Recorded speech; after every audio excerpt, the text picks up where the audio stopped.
set up for subsequent conversation. We will not be recording those, not out of like a sense of secrecy, but because like that's kind of not the point of breakout rooms. So yes, we will be recording this. It will be available. And I do want to say thank you all for being here. My name is Alex Baca. I'm the housing program organizer with Greater Washington. I am hosting this with my colleague, Kate Gentofter, and our intern, Connie Trin, and our amazing volunteer, Alyssa Innes. We put this together because we've all really enjoyed Rothstein's book, and it's become particularly relevant as Juju Wash has worked on both the comp plan over the past few years, which many of you will be familiar with and we will certainly talk about, but also just to our work, which exists within the built environment. I know that a lot of you got this in your inbox, but I do just kind of want to prepare you for what we're doing here.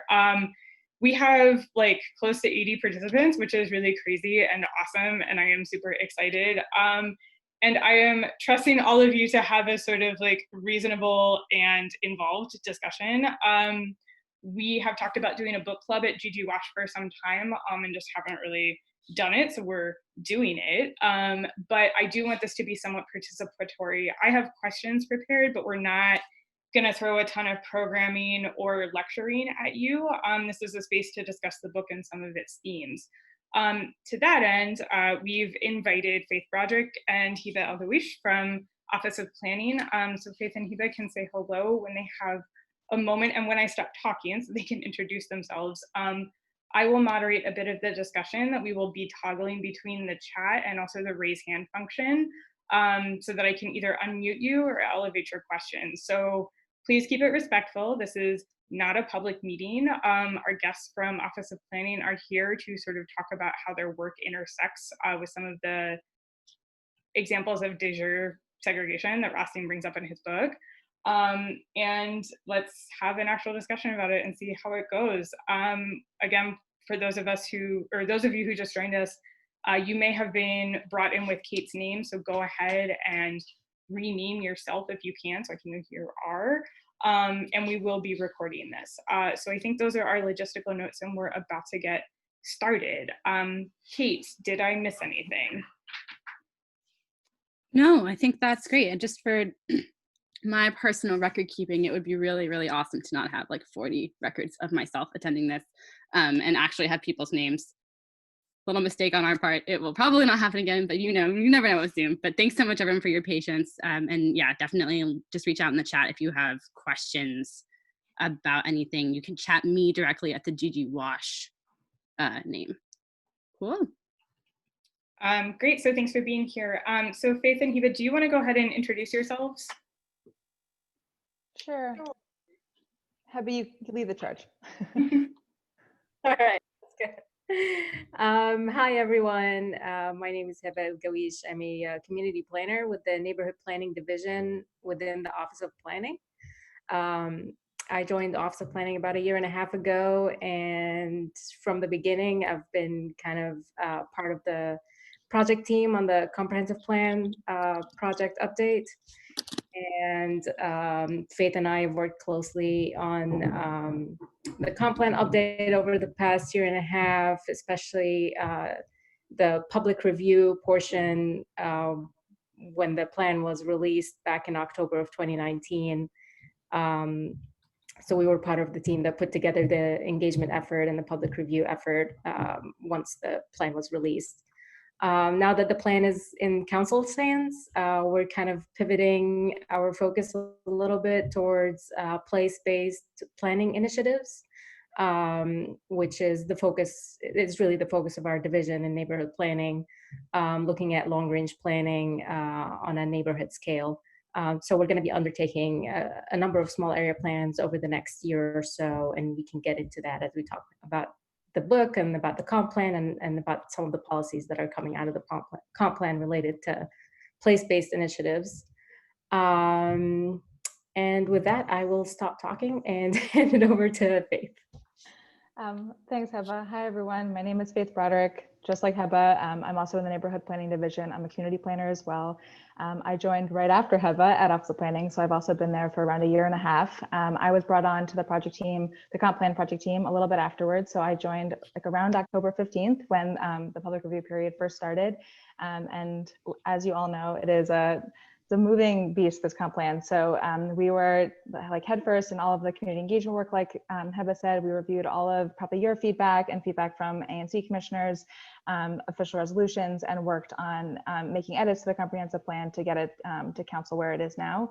And so I see some familiar names from that process and from the council process as well. So I just want to thank all of you for all of your time and effort, because I know it's been a lot for us, but it's been a lot for you all. It's a massive document. So just thank you for taking the time.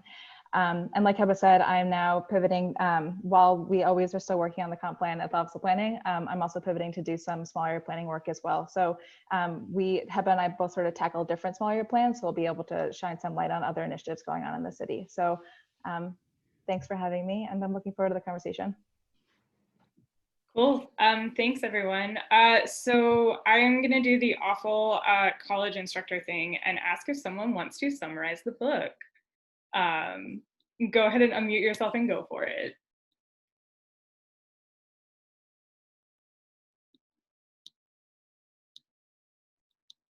Don't make me call on somebody. No, I think that we can all agree that we are here to talk about sort of entrenched segregation and land use. I think what's interesting about Rothstein's work is that it talks about what has been perpetuated by the federal government rather than some of the just social reinforcements. And that has come up a great deal in the comp plan, but also in sort of general planning processes in DC. And, you know, maybe from our Office of Planning guests, we can hear about why there's an interest in restacking some of those things before we dive into some of the particulars. So with the comp plan, if you could maybe both speak to that, what has been Office of Planning's intention, especially some of the issues that have been raised with the Housing Framework for Equity and Growth report? Sure. I think first and foremost, with the comp plan update and with the Housing Framework for Equity and Growth, it's acknowledging the history of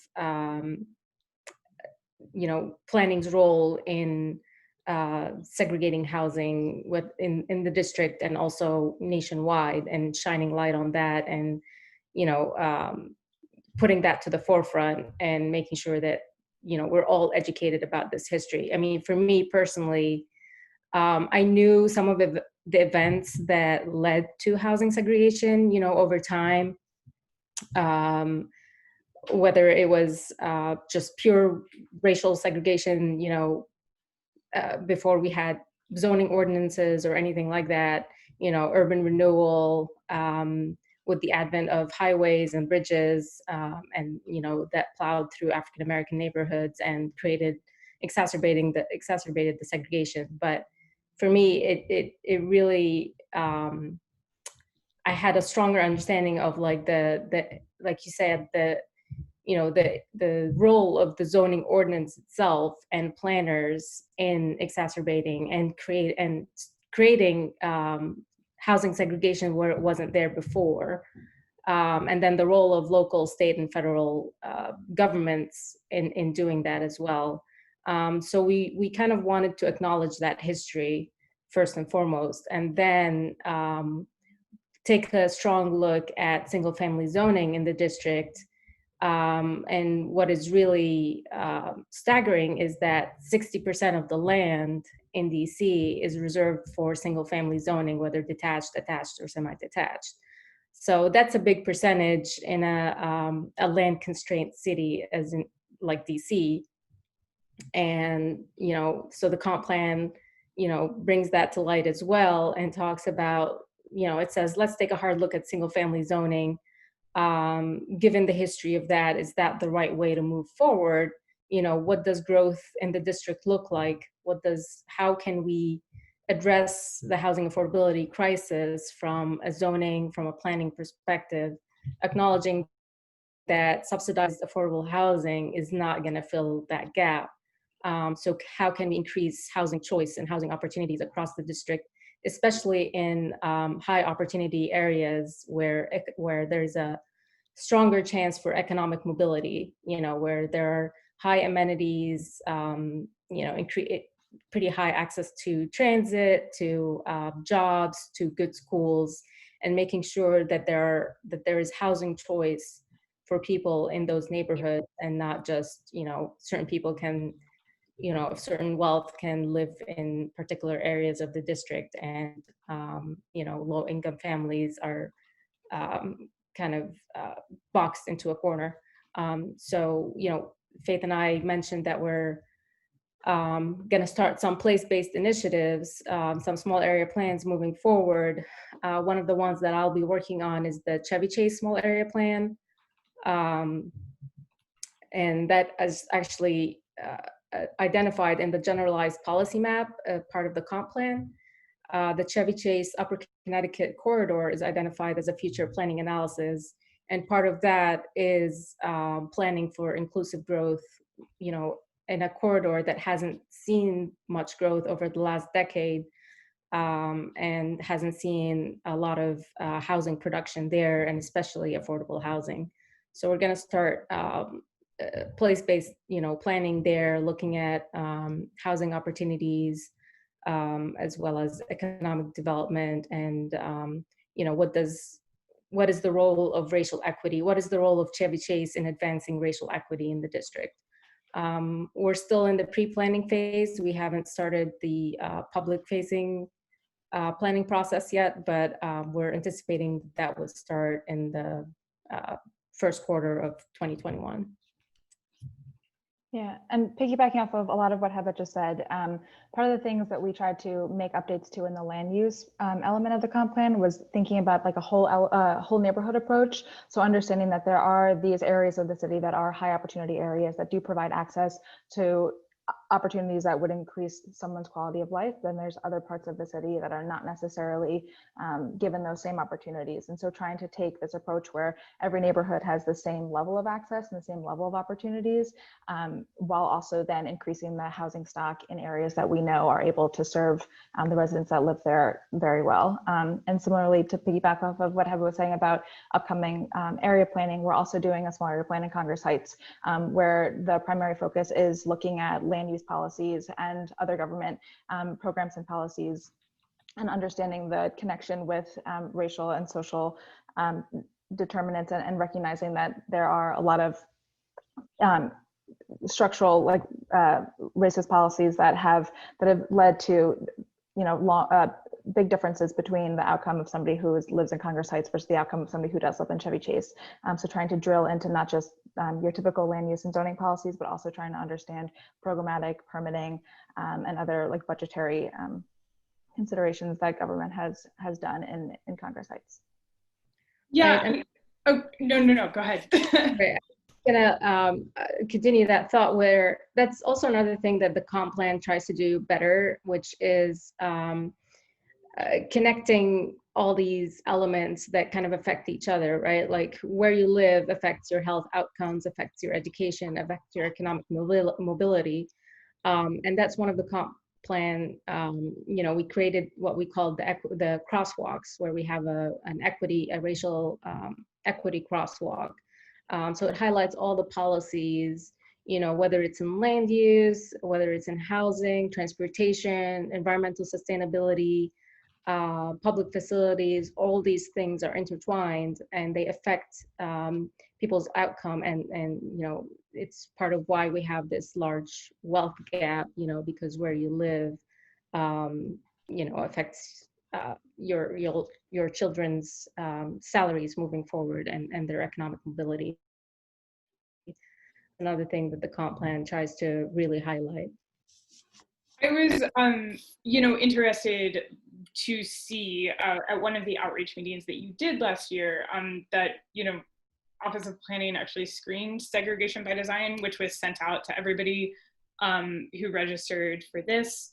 And I wanted to know what if you can at all sort of discuss some of the like comments that came out of that that meeting, and I can pull up the link for that for the attendees of this, was at Wilson High School in Ward 3, and sort of directly spoke to some of the particular steering of Black residents out of that part of the city, not just of the redevelopment of Fort Reno, but also in particular lending policies within the neighborhood after that in the sort of the latter half of the 20th century. So I was just curious, did anything come out of that? Like, how did that continue? Because that was almost a year ago. So how did that sort of continue to inform the work that you were doing?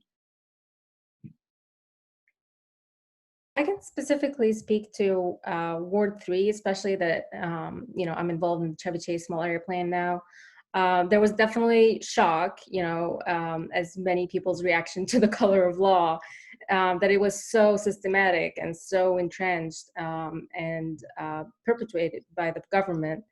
And one of the exciting things is, and we might have representatives from the Ward 3, especially the ANC 3-4G, where they created actually a housing task force on racism. And they did outstanding work in uncovering a lot of the history of Chevy Chase, specifically how it became so segregated, barely any Blacks or African Americans living in that neighborhood, where in fact, I forget, like the early 1900s, late 1800s, there was an African American community in Chevy Chase that was moved out of the area to make way for the new Lafayette Park and the school, the elementary school, and also the subdivisions and houses that were being built there. So I'm not sure exactly whether the ANC 3-4G task force on racism came after the screening, but a lot of their work over the past year or so has been really outstanding, and I think the color of law has definitely, I think, played a role in that and the screening of it. Yeah, and I would say too, a lot of the ANC resolutions that we received, especially from Ward 3, were in recognition of the fact that we do need to think about more opportunities to provide affordable housing and more opportunities for making sure that there's more residents that are able to access the community. So I think that thread, whether it was a direct result of the continuing conversation that the Housing Framework for Equity and Growth had in Ward 3, or if it was just because this has been an ongoing conversation in the community for a long time, that was something that we were able to see in the comp plan comments as well. Hi, you guys. Can I have some input here? My name is Tim Hannibal, and I want to compliment you guys on having the book club. And I want to be the first to confess that I haven't read the book, but I did see the movie. Tim, I was about to call on you, so I'm really glad that you're here. I was at the Wilson meeting, and it was fantastic. But I did want to just give a little more background on what's going on in Ward 3 and Upper Northwest. I grew up in the neighborhood, went to Wilson, Lafayette, Deal, and Wilson, and I've been actively involved more recently with historic Chevy Chase, DC, and bringing attention to the demise of the Black community at Broad Branch. Which was evicted to make way for Lafayette School and Park. And we are very close to having that park renamed for George Pointer, the ancestor of one of the Black families there, to bring attention to it. But I've also been involved in the DC History and Justice Collective, which has been instrumental in renaming Wilson High School. And of course, part of what we were trying to do is do grassroots education and organizing around the demise of Reno and the Lafayette Black community, to lay some groundwork for what I think is some fantastic work. I really compliment ANC 3-4G, and I see a couple of folks who I have not talked to before who were instrumental in drafting that report. And for those of you who haven't read it, it is stunning. It really lays out in detail the history, the systematic displacement, eviction, dispossession, ethnic cleansing, whatever you want to call it. And it really is a roadmap of what can be done about it. So I really want to commend the authors of that report. And I think the ANC is on its way to adopting 5 out of 6 of those recommendations, which are pretty stunning and far-reaching, to turn that gateway of Connecticut Avenue. There's a community center and a library which could accommodate additional affordable housing. The one thing that's hit the snag is the issue of single-family zoning or gentle density, as the report calls it. And my hope is that we can build some consensus around that in that neighborhood, but of course it's citywide. So I'll stop talking, but just thanks for you guys for having this discussion. It's really, really useful. Thanks, Tim. If you're able, can you drop a link to the ANC report in the chat so we can take a look? Or just send it to me and we'll get it to people. No, I'm going to try doing that. That's going to challenge all my skills, Alex, but I'm going to try. I appreciate it.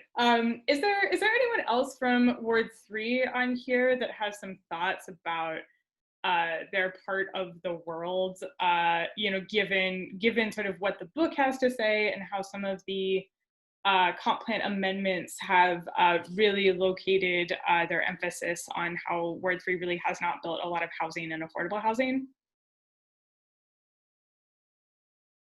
Feel free to jump in. And no worries if not. Because I do want to talk a little bit about the difference between affordable housing and market rate housing, which I think is pretty present in the discourse around the comp plan right now. I reread Color of Law this weekend to prepare for this. I read it like 3 years ago. And was struck by how much of it is actually about market rate housing and about discrimination in market rate housing. There's some chapters that are specifically about discrimination and the location of public housing, but also a lot about how private loans to especially white buyers were backed by the FHA, but were not, Black buyers were not granted the same thing. That's not the conversation that we're having today, although there are certainly shades of that.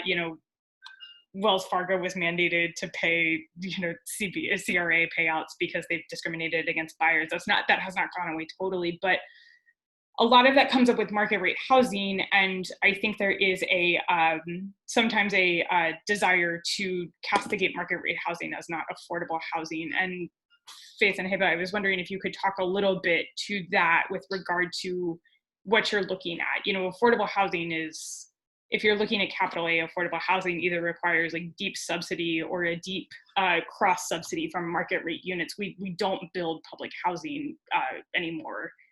So how does that factor into the work that you have to do to, both meet the mayor's housing target, but also satisfy that moral requirement of giving people shelter?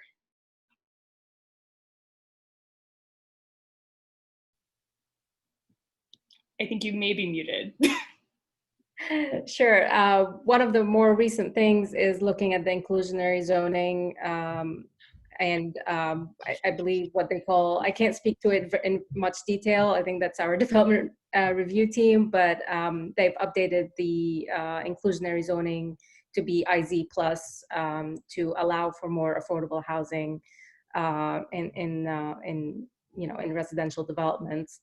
But also, like you said, subsidized affordable housing, the construction of, is very expensive. And again, land is also very expensive. And especially if we're asking, private developers to do it, just the cost of construction is just very, very high.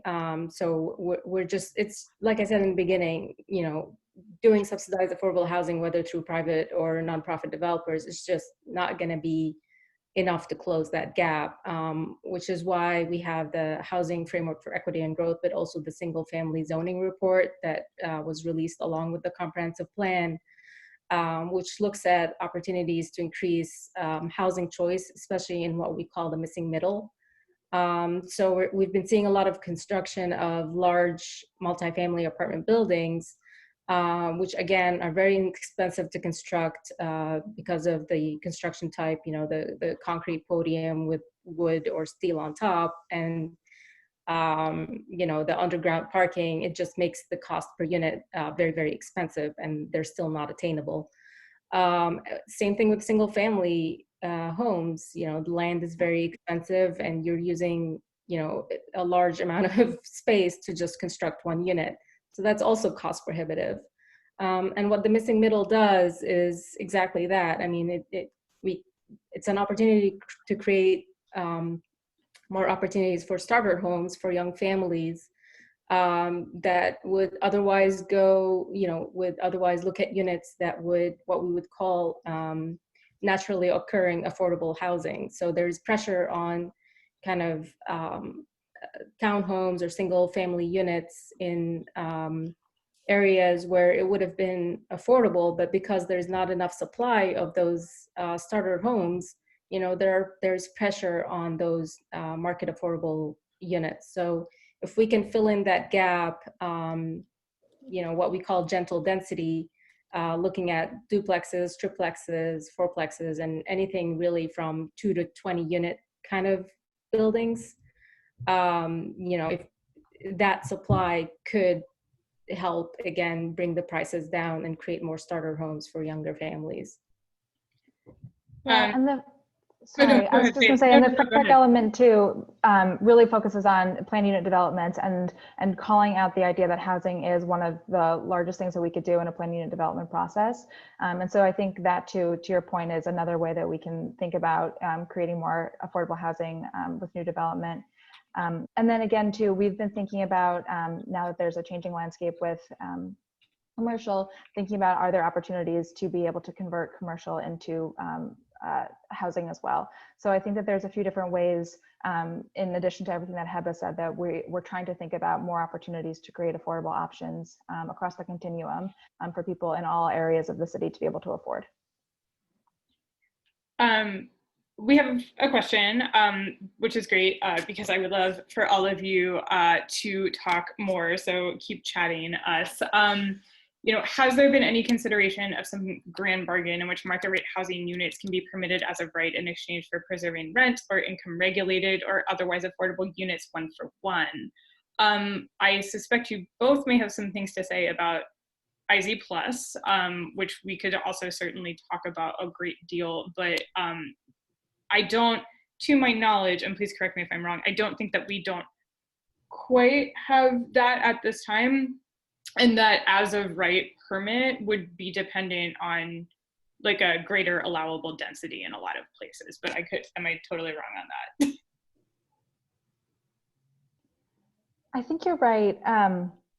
I don't think that we have a one-for-one bargain quite like that. And we, you know, IZ Plus is new. And so I think what's been interesting to see is some of the new developments that are in the pipeline that would be permitted through the updated FLUM. Seeing IZ Plus come to fruition through the passage of the FLUM, I think is something that we're looking forward to be able to see if there are opportunities to create those affordable units. But we don't have like a one-for-one to my knowledge, but Heba, correct me if I'm wrong. Yeah, I don't, to my knowledge as well, I don't believe we do. I would speculate that it would be a little bit more doable with sort of the flexibility to build at a greater density. Everyone here is attending a Greater Washington event, so we're not scared of additional density. But I know that that is contentious in other places. But I think this is the kind of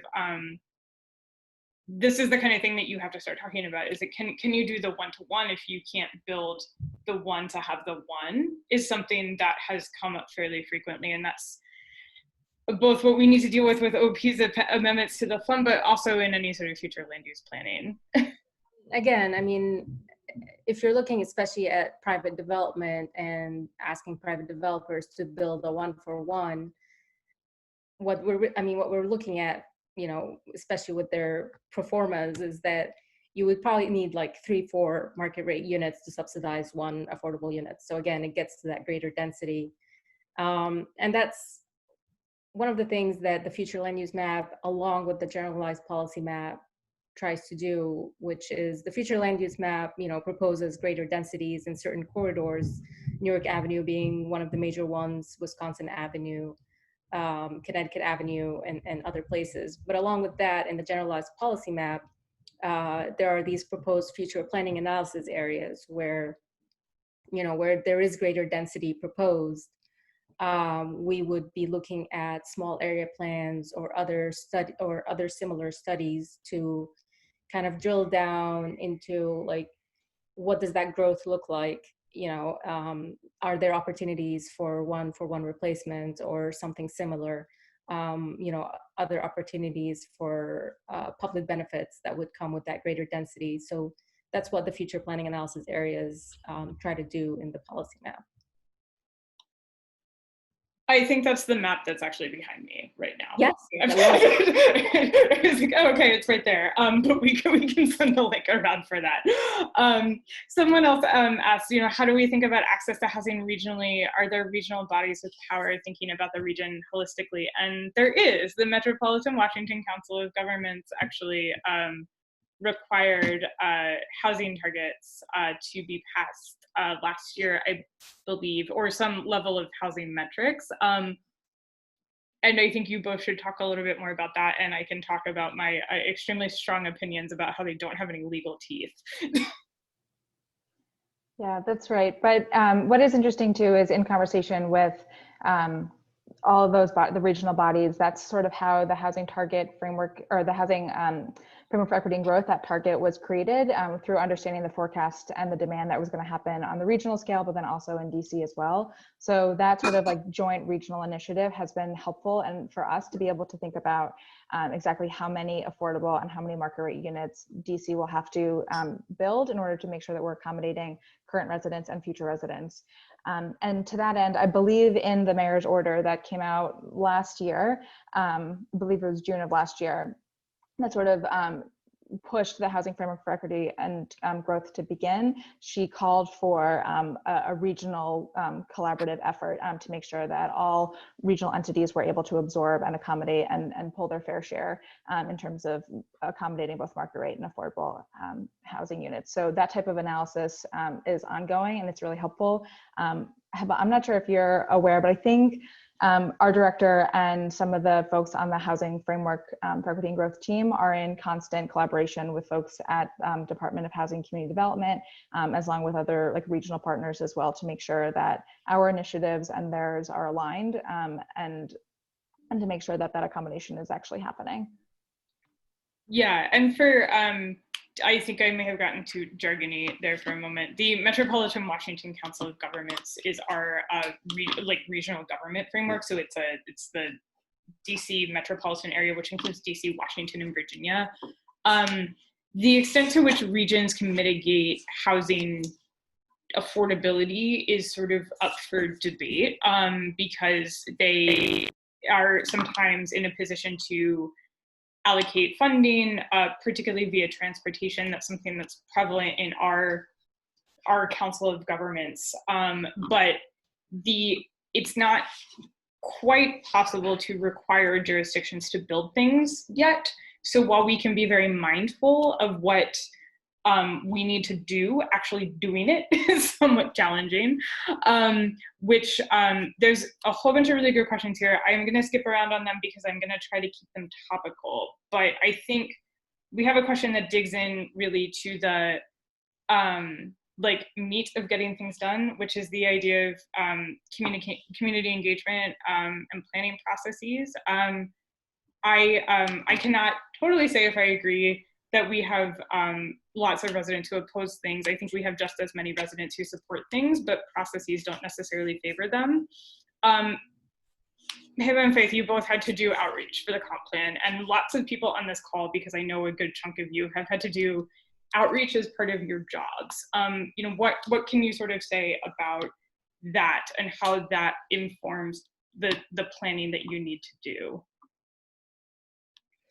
Yeah, I mean, it's definitely a challenge, and it's something that we can always improve. I mean, for the comp plan, we tried to have different settings for all the meetings that we hold, just to make sure that we're capturing a larger demographic, whether it's families or people who have two jobs, or people who can't make it to the nighttime meeting, or can't make it to weeknights or in-person meetings. We would have options for online.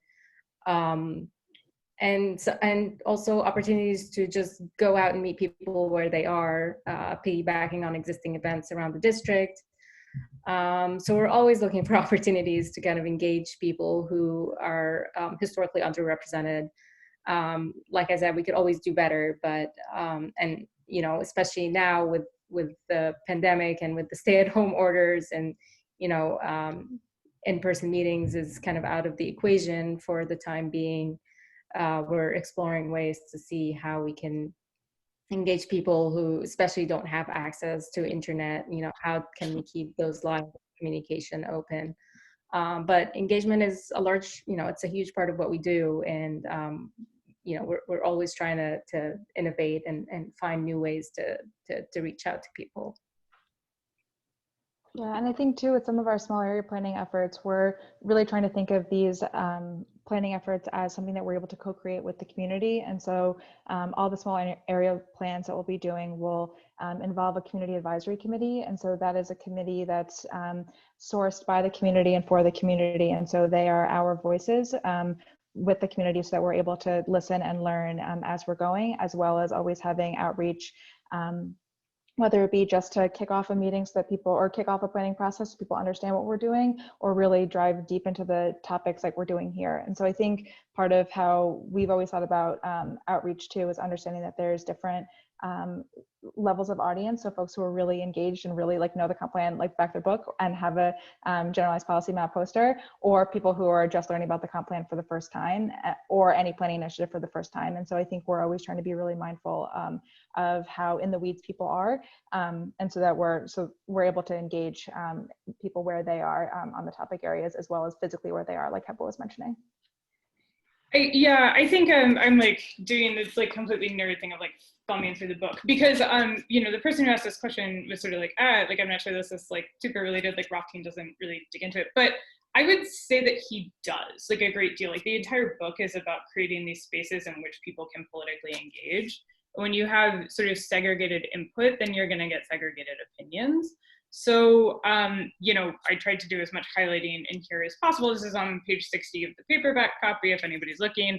That the sort of general thesis of this, right, is first the government embarked on a scheme to persuade as many white families as possible to move from urban apartments to single-family suburban homes. Then once suburbanization was underway, the government, with explicit racial intent, made it nearly impossible for African Americans to follow.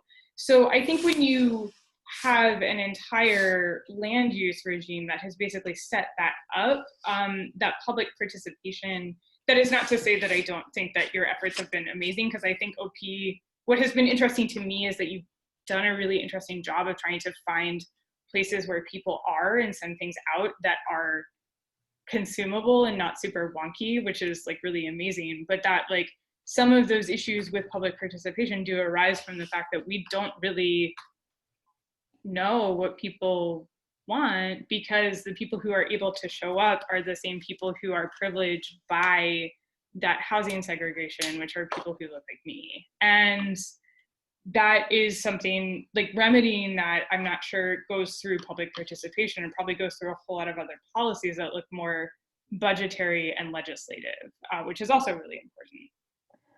I would say too, though, I think that there's also a large distrust of government because of everything that we've done wrong for so many years. And so I think too, like while there are people that can't engage because they are working multiple jobs or they're working hours that are different than our government hours, or they have childcare to juggle, all of the reasons why you can't engage.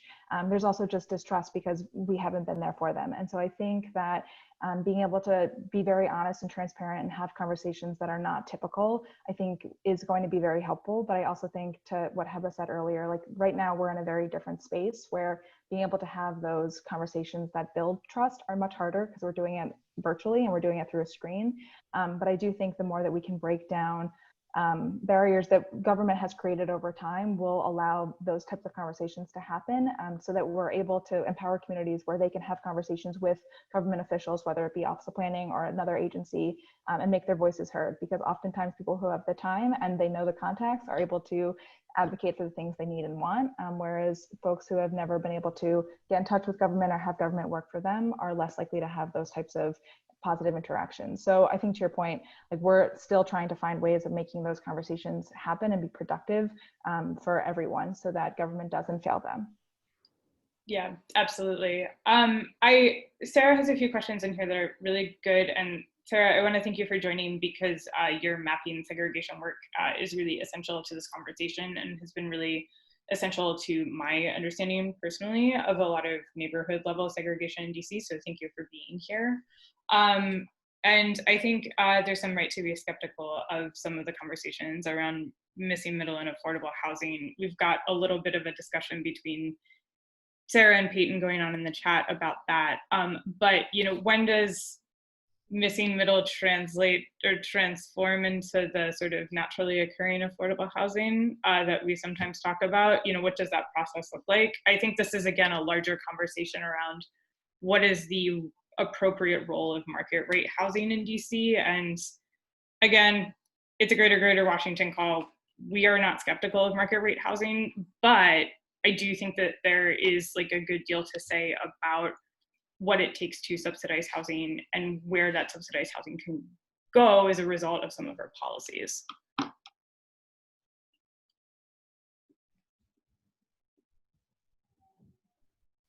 I don't know if that was a question. So are you asking like, what's the process from getting to market rate to market affordable? Yeah, kind of actually. I think that that's a big piece of people's discomfort with new construction also. Right. I mean, again, like a lot of the construction has happened in like large multifamily. There's nothing in that middle. If you think about like, purchasing a car, people who buy new cars are of a certain income level, and I forget what that number was, but most people are buying, like myself, are buying secondhand because there's that supply, that supply is available. If that supply isn't available, that puts pressure on the existing stock, and that those prices, continue to go up, even though, they're older units or, they're in locations where they would have typically been more affordable. But because that supply is not available, those units that would have naturally, become more affordable just are not. So I think that missing middle can, creating that housing choice across the district in neighborhoods that haven't seen much development, if any at all, creating more of these housing choices where, people who are more in the 80 to 120% of AMI can purchase, and then that alleviates some of that pressure on housing stock that was built 10, 15, 20 years ago that would have naturally become more affordable. Yeah. In terms of the missing middle stuff, can you actually talk a little bit more specifically about the single family zoning report, which I feel like has not gotten the attention that it deserves for being a really thoughtful treatment of our sort of existing housing patterns? Yeah, I mean, that report is a good kind of summary of what the comp plan is trying to achieve through its policies, especially the housing policies, and providing some context on how single family zoning kind of came about, and what is the role of missing middle, and the role of gentle density and what gentle density means. So it just provides kind of a path or a framework to start talking about the role of single family zoning moving forward, and whether there are opportunities to relax some of these very restrictive zoning regulations where you can only build a detached single family home on a large lot, which is just not efficient at all in a land constrained city like DC. So it kind of it provides some background on how the DC land is being used in terms of residential uses, and then it starts the conversation around looking at opportunities to relax some of these regulations and allow more housing choice in exclusive high opportunity neighborhoods, to start closing that wealth gap and affordability gap, and then racial segregation as well. We've got a few questions about sort of the participatory process and how your outreach is both centering longtime residents and also what some of the perspectives are from Black, Indigenous people of color, and what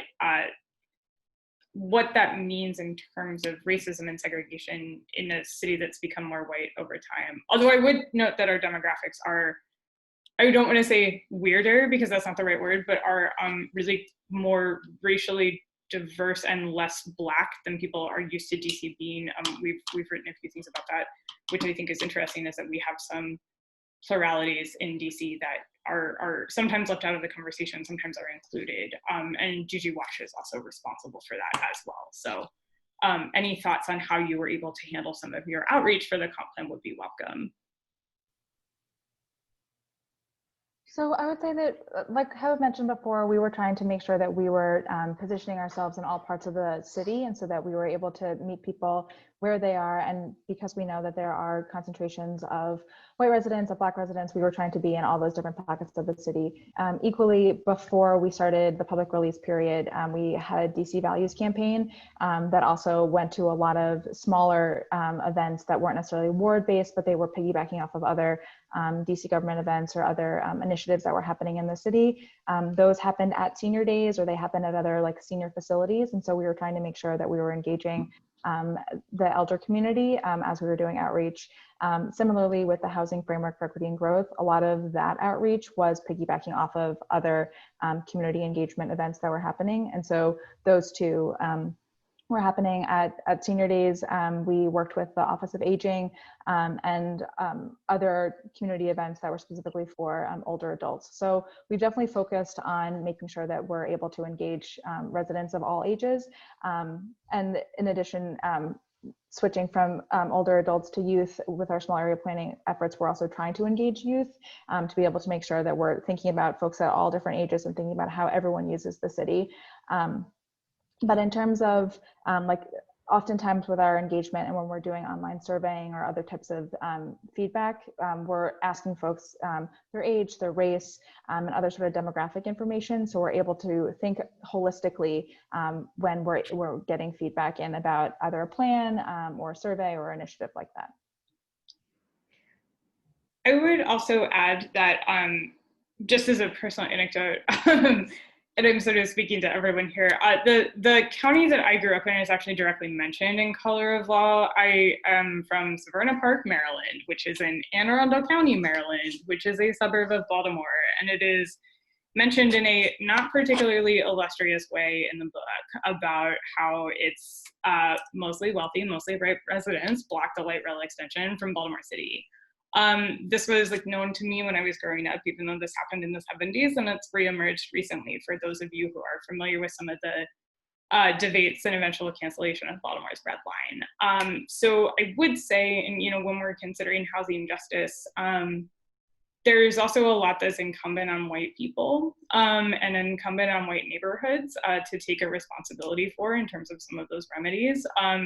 I think Rothstein does a great job of discussing that, and I don't have to really rehash that, but that is something that I've thought about a lot in this process, in terms of what's the responsibility of white neighborhoods in this process, rather than necessarily what are we asking neighborhoods that are historically under-resourced to do to compensate for some of the affordability issues in DC. So that has always been on my mind. It's something that I've written about for the blog, and for those of you who are on this call now, it's in part because of where I'm from. But that has something that has sat with me considerably since we've sort of begun this work, I guess. Yeah, I agree. I mean, there's kind of been a racial reckoning, especially among white people, and just looking, deep into their own kind of childhood experiences as well, and looking at, their own neighborhoods again, I would point to ANC 34G, their work, the Task Force on Racism, along with Historic Chevy Chase, DC. It's just a great example of like looking inward and trying to think about what role, that neighborhood could have in creating more inclusivity and equity across the district. Yeah, I'll just add to that, Alex, and have such a great discussion. As someone who was involved in organizing two efforts really around grassroots education and organizing about the loss of Reno City and Woodrow Wilson, and then the loss of the Black community at Lafayette. I mean, folks, white folks have to step the F up. That's what it is, sorry. And, our efforts were relatively simple. It's just like bringing some attention to the people who used to live here and who were evicted wrongly. And, and then they named a school after the goddamn, it still irks me. And, so what I would say is, I love Gigi. Well, you guys at the Office of Planning, I don't know how much advocates, what kind of grassroots advocacy you can engage in. The more the better, but we need to engage our neighbors. We need to educate them about the past. The color of the Segregated by Design, that video is stunning. And if we are currently in the process at Historic Chevy Chase, DC, of erecting the signage at Lafayette Park to commemorate and reconcile the Black community there. And if we're lucky, cross your fingers, the titles of those signs will be Segregated by Design, the legacy of loss of the Broad Branch Road Black community. So we're involved at that grassroots level. So you got to know the history. You got to reject the lies of history to do anything about it now. And that's why I'm just texting with Connie Chang, the newly elected ANC 34G commissioner, who had such a hand in that report. Support that report, man. Support gentle density. Write emails. It's And I think this effort is good going forward. It's so interesting that sixth of the 5 out of the 6 will be adopted, but the 6th about gentle density and middle whatever has not been. And that gives more opportunity for discussion and, frankly, more opportunity for us to educate our neighbors. That's what we need to do. White people need to step up. End of rant. I think that yes, we do. And Juju Washer's comp plan organizing efforts, which many of you on this event have been involved in, which I really appreciate, have just been getting people who live in already affluent areas to say that they're okay with greater density, because density is really your currency. Unfortunately, we don't have unlimited money to build affordable housing, although I will note that a lot of other people on this call, myself included, are frequently testifying in support of more money for the Housing Production Trust Fund or the local rent supplement production fund. So that kind of stuff, we do it because it's important. But cheaper market rate units are easier to subsidize with cash to their residents. Sometimes it's hard to build affordable housing because of where it goes. And so, we can talk about that for days. I think this is telling me that we probably need to do a separate event on how to do a pro forma for affordable housing and where stuff can go. But so much of this does involve saying yes to stuff that is just slightly non-normative for a lot of these neighborhoods.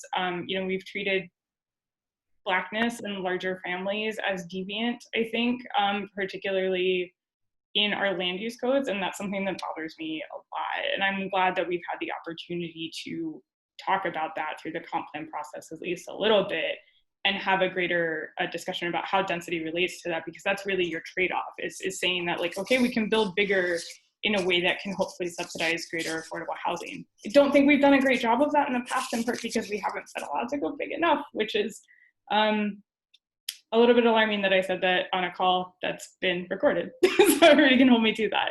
But we do have a couple of other questions, but I do want to note that we made some space to move into breakout rooms. I'm going to try to loop in a few more questions and then use the breakout room so that we're not keeping everybody on here for super, super long, if that's okay. But if everybody wants to unmute and scream no at me, you can also do that. So let me know. Otherwise, I would love to talk about the kind of like what we can expect post-pandemic with housing, and what Office of Planning is looking at and what the city is looking at that on that going forward. Yeah, I mean, I don't know when post-pandemic is going to be, and of course, you know, we don't know what the market is, a big unknown at the moment. But like I said, we're going to be undertaking these small area plans, you know, to look at what the proposed, you know, increase in land use intensity in the future land use map looks like at the neighborhood scale. You know, looking at the impact of land use on urban design, on economic development, and other amenities. So that work is going to be, you know, going through 2021, maybe early 2022. And, you know, the policy map identifies, I forget now, maybe 9 future planning analysis areas over the next 5 years. So, and New York Avenue being one major planning area. So we'll continue to talk about housing through those planning analyses, and then continuing the work with the Housing Framework for Equity and Growth, and exploring the single family zoning, you know, in more detail, and what actionable, you know, strategies could be undertaken. Yeah, and I think I mentioned earlier too that we partner with the Urban Land Institute to be able to look at office space in downtown specifically, to understand if there is opportunities to be able to convert those into residential units. And so I think depending on when the pandemic ends and what the back to work landscape looks like, that could also be an opportunity for OP and then other agencies as well to be thinking about how we can either subsidize or be able to start doing conversions of available office space that is appropriate for residential units. I think that's going to be super interesting because there's always been a lot of excitement around the office or residential stuff, and I would love to see it happen. One last question that I think is really good. You know, the money was there when affirmative action was white and the Fed subsidized white suburbanization. You know, what about radical ideas for housing now? I'm going to go ahead and answer that. Part of it is that we can't build new public housing. The Faircloth Amendment literally prohibits that. So the US cannot do that. So that's fucked up. So that's a big part of it. But also, you know, I think there is a distinct anti-city and anti-Black bias from the federal government. That's what the color of law is about, but we see it trickle down into other policies. And yeah, there was money there for that. There was FHA loan backing for white residents in the suburbs, and there wasn't for Black residents. It's a big component of Rothstein's book, and we don't have that now. One of his policy suggestions is to, you know, sell back homes in suburbs that were financially guaranteed by the FHA at the cost that they would have been purchased by Black families at that time, which was around $75,000 adjusted for today. I agree with that. I would love to see that. I think that would be really valuable in a lot of ways to lots of neighborhoods. You know, what it takes to get there is a much bigger conversation because the finances are not available at this time. And I think, you know, it's going to be really interesting to watch a new administration wrangle with a sort of highlighted emphasis on fair housing. The Obama administration was really trying to push forward an affirmatively furthering fair housing rule that would have mandated really more documentation on segregation in neighborhoods, but we don't quite have the financial teeth and the penalties yet. In some ways, this costs money, but it also costs time and effort to redistribute and put funds on scales. So there's a lot of stuff happening here. Like I said, we sort of said that we were going to wrap this up around 6:30 as a large group discussion. I do want to move into the breakout group. So Kate, my coworker, Kate, not the many people who still are labeled as Kate Gentop here. Can you give us some instructions on that, please? Yeah, so I'm just going to automatically assign everyone into a breakout room. And I believe if you don't want to be in that part of the discussion, you can just leave. Thank you all so much for joining. I think this is our sort of first test of doing something like this. really awesome turnout. I think we will definitely try and do something like this again and even kind of break down into more micro detail. But if you want to stick around and have a conversation with other folks who've read the book, I'm going to break us out into breakout rooms now. Thank you so much, everybody. Thank you so much for Faith and Heba. We will record the questions, we will record the discussion, and I will talk to you all soon. Thank you.